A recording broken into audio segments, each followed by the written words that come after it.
영상만 받고 오면 진짜 기운이 싹 빠지고 손 하나 꼼짝하기 싫어서 힘들어하시는 분들 계시죠? 환자분들 투석받고 나서 집에 가시면 먹을 힘도 없어서 그냥 저녁까지 쭉 주무시는데요. 저도 이런 말 들으면 마음이 좀 아팠거든요. 그래서 투석을 시작하고 나면 칼륨, 인, 나트륨 다 신경 써야 하고 물도 많이 마시면 안 된다고 하니까 자꾸 뭘 먹지 말아야 하나부터 생각하게 되잖아요. 그런데 그렇게 하나씩 빼다 보면 정작 먹어야 할 밥이나 단백질까지 너무 적게 드시는 분들이 있어요. 그래서 밥, 단백질, 채소, 지방까지 한 그릇에 챙길 수 있는 식사 2가지를 준비했습니다. 오늘 영상 끝까지 보시면 투석 환자 한 끼를 복잡한 계산 없이 구성하는 방법부터 도저히 밥을 차릴 힘조차 없는 날 현실적인 방법까지 모두 알려드릴게요. 이 마지막 방법은 투석하고 돌아와서 식사 준비 때문에 힘드셨던 분들이라면 꼭 알고 계셨으면 합니다. 그러니까 오늘 영상도 끝까지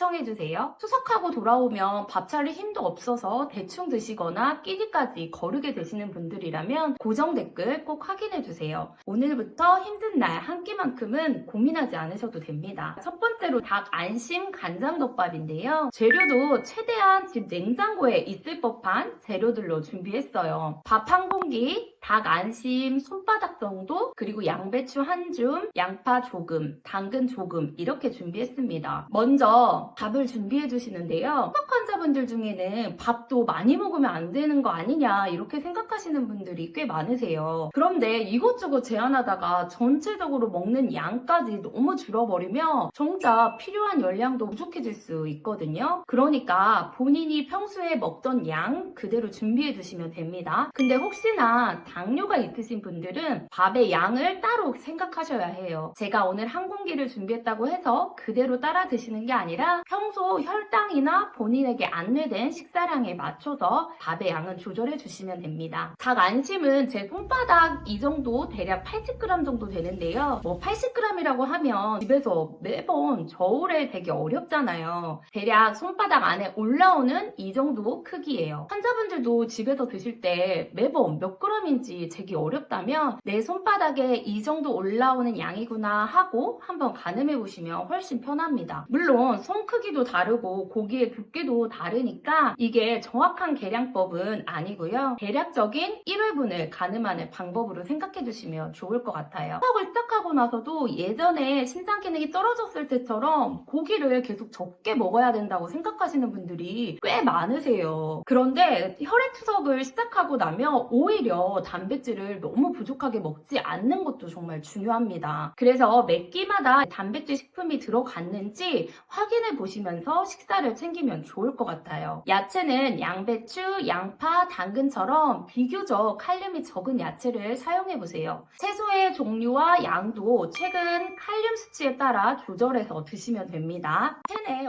올리브 오일을 넣어주시고요. 투석 환자분들 중에는 기름도 무조건 몸에 안 좋다고 생각하셔서 최대한 안 드시려고 하는 분들이 계시는데 식사량이 너무 적거나 체중이 계속 빠지는 분이라면 기름까지 무조건 빼는 것보다는 필요한 열량을 충분히 먹고 있는지도 같이 생각해 보셔야 해요. 먼저 닭 안심을 익혀주고요. 닭이 어느 정도 익으면 양파, 당근, 양배추도 같이 넣어줄게요. 여기에 간장은 많이 넣지 않고 조금만 넣겠습니다. 저는 오늘 겐타 저염 간장을 사용해 볼 건데요. 제가 이 간장을 선택한 이유는 일반 간장보다 나트륨뿐만 아니라 칼륨과 인까지 줄여서 나온 제품이기 때문이에요. 일반 간장 불안하신 분들은 이거 활용해 보셔도 좋을 것 같아요. 그리고 물을 조금 넣어줄게요. 간장을 많이 넣지 않아도 양념이 전체적으로 퍼지고 밥이랑 같이 먹었을 때 조금 더 촉촉해집니다. 밥 위에 올려주면 첫 번째 한 그릇 완성입니다. 제가 투석 환자분들께 이런 한 그릇 요리를 추천드리는 이유가 하나 더 있어요. 굳이 국이나 찌개 없이 한 끼를 먹기가 훨씬 편해요. 투석 환자분들은 나트륨도 신경 써야 하지만 수분도 같이 관리해야 하잖아요. 그런데 국이나 찌개를 습관처럼 같이 먹다 보면 국물을 통해 나트륨과 수분을 더 먹게 될 수 있거든요. 근데 요리는 더 간단하게 만들어 볼게요. 소고기 양배추 볶음밥인데요. 재료도 정말 간단해요. 흰밥 한 공기, 소고기는 아까 보여드렸던 것처럼 손바닥 정도 준비했고 양파 한 줌, 양파와 당근을 조금만 준비했습니다. 먼저 팬에 올리브 오일을 넣고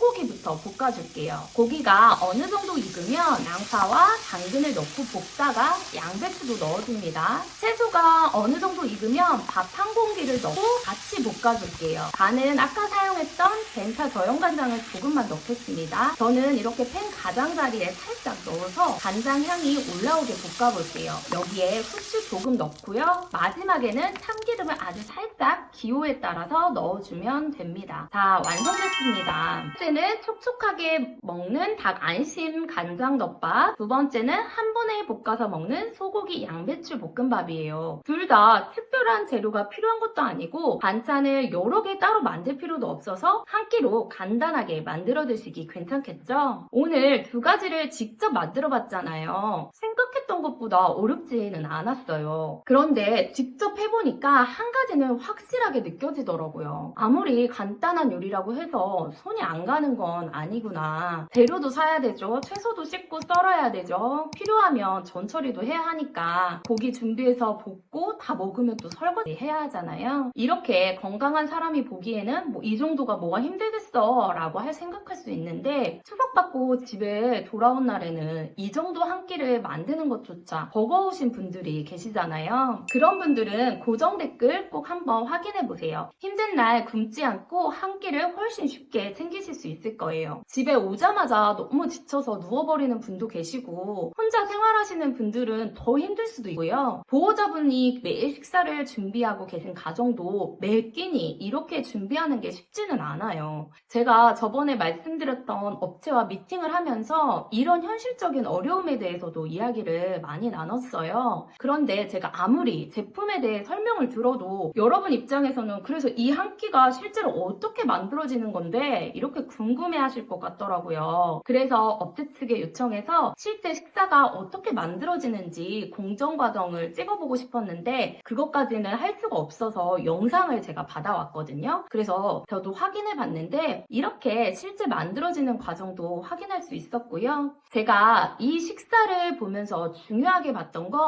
뭐 단순히 신장 환자용 식사라는 이름이 아니었어요. 밥부터 단백질, 채소까지 한 팩으로 한 끼가 구성되어 있고 메뉴별로 칼륨, 인, 나트륨 같은 영양 성분을 확인할 수 있다는 점, 그리고 필요한 열량을 채우기 위해 지방의 구성까지 고려했다는 점이었어요. 그렇다고 뭐 제가 이제 직접 만들어 먹지 말고 이것만 드세요라는 뜻은 아니에요. 직접 준비할 수 있는 날은 오늘처럼 만들어 드시고요. 추석하고 너무 지친 날 혼자 계셔서 한 끼를 제대로 챙기기 어려운 날, 보호자분도 식사 준비를 쉬고 싶은 날에는 이렇게 준비된 한 끼를 활용하는 것도 하나의 방법이라고 생각합니다. 오늘 제가 정말 보여드리고 싶었던 건 특별한 환자식을 만드는 방법이 아니었어요. 평소 먹는 재료로도 내 검사 수치를 보면서 밥, 단백질, 채소를 챙겨 한 끼를 만들어 먹을 수 있는 거, 그걸 직접 보여드리고 싶었습니다. 병원에서는 검사 수치를 확인하고 치료 방향을 결정하는 것도 정말 중요하지만 결국 환자분들이 가장 오래 보는 곳은 병원이 아니라 일상이잖아요. 그리고 그 일상에서는 매일 오늘은 뭐 먹지? 이건 먹어도 되나? 얼마나 먹어야 하지? 이런 선택을 계속해야 하잖아요. 저는 8년 동안 신장내과 환자분들을 만나면서 결국 이런 작은 일상의 선택들이 정말 중요하다는 걸 많이 느꼈어요. 그래서 저는 뭐 단순히 이거 드세요, 이건 드시지 마세요 라고 알려드리고 끝나는 컨텐츠보다 여러분이 오늘 저녁부터 직접 해볼 수 있는 방법을 보여드리고 싶어요. 오늘처럼 한 끼를 직접 만들어 보기도 하고 검사 수치를 보고 내 식사를 어떻게 바꿔야 하는지도 알려드리고 직접 준비하기 너무 힘든 날에는 어떤 방법을 활용할 수 있는지도 같이 찾아보려고 해요. 제가 대신 관리해 드릴 수는 없지만 여러분이 스스로 내 몸을 관리할 수 있는 힘을 키우는데 옆에서 계속 도와드리고 싶습니다. 앞으로도 이런 현실적인 신장 투석 생활 정보가 필요하시다면 구독, 좋아요 눌러주시고요. 다음에는 어떤 한 그릇 요리를 만들어 봤으면 좋겠는지 댓글로 남겨주세요. 제가 직접 만들어보고 쉽게 알려드릴게요. 잘 챙겨야 하루가 편해집니다. 오늘도 잘 챙겨 드시고 다음 영상에서 뵙겠습니다.